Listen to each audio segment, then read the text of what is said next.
एक सेकंड जी नमस्ते। क्या नाम आपका है? मेरा नाम जागृति सिंह है। किस क्लास में आप हैं? मैं 12th ए में हूँ। क्या घटनाक्रम हुआ, क्या कहेंगे इस पर? दरअसल जो घटना हुई वो सारी सीसीटीवी कैमरे में रिकॉर्ड है और वो पहुँचा दिया गया है लीगल तरीके से। तो वो ना हमारा काम है कि घटना क्या हुआ, ना आपका काम है। वो जो जांच कर रहे हैं उनका काम है, हमारा मैटर नहीं है। तो मैं इसके विषय में नहीं कुछ कहना हाँ, ठीक चाहूँगी। है, आप बताइए।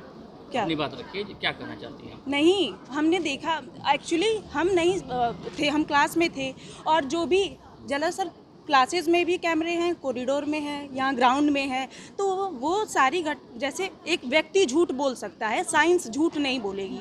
तो सीसीटीवी कैमरे में जो है वही सच है, बाकी कुछ कोई व्यक्ति कहे तो मैं उसको गलत ही कहूँगी। तो साइंस तो ये भी कहता है कि बच्ची गिर गई, मौत हो गई, ठीक है, तो उसको फिर धुलाई करने की क्या जरूरत थी? कौन? ब्लड। हाँ, ब्लड सर, ऐसी कोई साफ को क्यों मिटाया? दरअसल मैं इस पे भी यही कहना चाहूँगी कि ये ना हमारा काम है, ना आपका काम है। ये फॉरेंसिक डिपार्टमेंट का काम है, वो अपना काम करेगी। और पुलिस है तो वो अपना वो देखेगी। काम जो है, अगर ना सांस आप- मिटाया गया है पुलिस तो वो ने जो पुलिस कार्रवाई देखेगी। किया वो सही मानती है या गलत मानती है? गलत। एक्चुअली देखिए, सर हमारी एक सोच सेकंड रुक जाओ, एक को बोलने दो ना आप। मैं आपसे पूछना चाहती हूँ पुलिस ने क्या कार्रवाई की? पुलिस ने 2 लोगों पर मुकदमा दर्ज हुआ, दोनों लोगों को, आपके प्रिंसिपल को, आपके क्लास टीचर, जो वो बच्ची के स्कूल के क्लास टीचर थे, उनको गिरफ्तार कर लिया। आप लोग यहाँ तक आए हुए हैं, मेरे पापा के एज के हैं। मेरे पापा कहते हैं कि जब एक माली एक पौधे को सींचता है और बड़ा करता है, तो जब अलग अलग दिशाओं से उसकी कलियां निकलने लगती हैं तो उसको एक नया शेप देने के लिए, उसकी वैल्यू बढ़ाने के लिए उसको काटता है ताकि उसकी वैल्यू बढ़े। बस मैं अपनी प्रिंसिपल को वही माली समझती हूँ, क्योंकि हमारी प्रिंसिपल और हमारी टीचर, हमारे पेरेंट्स के अलावा कोई लेकिन हमारा उसी मार्गदर्शन। माली पर ये आरोप है कि उनकी प्रताड़ना से क्षुब्ध होकर बच्ची कूद गई। किस प्रताड़ना की बात कर रहे हैं आप? अगर वो माली उसकी वैल्यू बढ़ाना चाहता है कि वो ऊंचाइयों तक चढ़े तो उसको प्रताड़ना कहते हैं आप? अरे इतना ऊंचाई पे पहुंचा दिया कि वो तीसरे मंजिल पहुंच गई, हो कोई उसको बचाने वाला नहीं था। आप इतने 400 बच्चे हैं, आप उनकी बातें सुनिए, सिर्फ आप एक की बात क्यों सुन रहे हैं? हम नहीं पढ़ते हैं यहाँ। हम अक्सर देखिए, मैं आपको ये कहना घटना चाहूँगी, से तो कोई डिनाई नहीं कर सकता ना, देखिए, घटना तो हुई है। तो एक बात बताइए, जब मुझे स्कूल में डांट पड़ती है तो मैं अपने मम्मी पापा के पास जाती हूँ, सारी बातें उनसे कहती हूँ। जाते ही पहले 1 घंटा इसी पे चर्चा होगी कि स्कूल में क्या हुआ, क्या नहीं हुआ। तो ऐसा क्या हो गया था कि वो अपने मम्मी पापा से नहीं बताई? हम अपनी मम्मी पापा से ज़्यादा किसी क्लोज नहीं होते। अगर स्कूल नहीं भी बताया, एक सेकंड, इसमें आवाज है ना, एक सेकंड रुको ना, कई लोगों से लेना है, कई लोग ले सकते हैं। किसी से भी जाओ अभी। नमस्कार, मेरा नाम प्रिया सिंह है। नमस्कार, मेरा नाम प्रिया सिंह है। मैं चिल्ड्रन की छात्रा हूँ। मैं यहाँ फर्स्ट क्लास से पढ़ रही हूँ। हमें बहुत दुख किस है। क्लास में इस समय आप हैं? अभी हम 12th क्लास में हैं। हमें इस बात का बहुत दुख है कि श्रेया की डेथ हुई, हमारे स्कूल में हुई।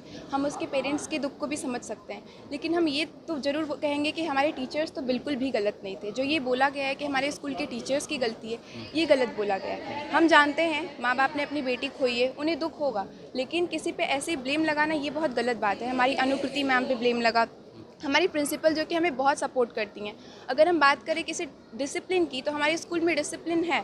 अगर हम कहें कि उसका कोई अपोज कर रहा है तो ये भी तो गलत बात है ना। इतने सारे बच्चे हैं हमारे स्कूल उस में। दिन क्या घटना हुई थी, आप लोगों की जानकारी में क्या हुआ था? घटना जो भी हुई सब कुछ सीसीटीवी कैमरे में था। टीचर्स ने सब उसको रोकने की बहुत कोशिश की। और रही बात कैमरे की फुटेज की, तो वो एसपी ने क्लैरिफाई कर दिया है। तो ऐसा कोई गलती नहीं है हमारे। एसपी ने बोला है कि 12-12 बजे बच्ची प्रिंसिपल रूम के सामने आई और 1:15 बजे वहाँ से निकली, तो यानी 1 घंटा खड़ा रही। हाँ, नहीं ऐसी कोई बात। लेकिन हाँ, एक मिनट। 1 मिनट, अगर ये बात है सामने कि देखो। बच्ची गई अगर वहाँ पे, तो अगर उसने गलती की है, अगर कोई बुला के उसको डांट रहा है तो ये गलत नहीं है। अगर कोई गलती कर रहा है, आपके घर में अगर कोई गलती कर रहा है, बच्चा गलती कर रहा है, माँ बाप नहीं डांटेंगे तो बच्चा क्या करेगा? लेकिन ये भी तो होता है कि जब बच्चे गलती करते हैं तो गार्जियन के मौजूदगी में करना चाहिए। वो ऐसा डांट दिए कि उसने ऐसा बड़ा कदम उठा लिया। बच्चे की अगर गलती देखा जाए, तो अगर उसे कुछ भी रहता है ऐसा, तो वो अपने पेरेंट्स को, सैटरडे का टाइम था, संडे का टाइम था, फ्राइडे को ये इवेंट हुआ, बच्ची ने क्यों नहीं बताया अपने घर पे? बच्चियों की तो गिल्टी खुद महसूस कर रही थी कि मेरे पास मोबाइल मिला है, तो बच्ची कैसे मतलब कि बता देगी? पेरेंट्स भी स्ट्रिक्ट हो सकते थे उस केस नहीं, में। हो स्कूल सकते की ही थे। पूरी गलती तो नहीं। नहीं, तो स्कूल की गलती नहीं है, तो स्कूल में अगर बुलाया गया था हाँ। तो गार्जियन की मौजूदगी में पूछताछ की जानी चाहिए थी ना। जी, लेकिन पहले अगर हम बच्चे से एक बार बच्चे से क्लियर कर लें कि क्या बात है, तो बात आगे बढ़े। जब बच्ची को बुलाया गया, बच्ची को बोला गया कि आप बाहर वेट करिए, आपके पेरेंट्स को बुलाया जा रहा है, तो वो बच्ची तुरंत मतलब उसको ऑफिस के बाहर भेजा गया कि हमारे पेरेंट्स आ रहे हैं, और वो पेरेंट्स के डर से जाके बच्ची कूद गई। तो इसमें हमारे इंस्टीट्यूशन की क्या गलती है, हमारे प्रिंसिपल की क्या गलती है?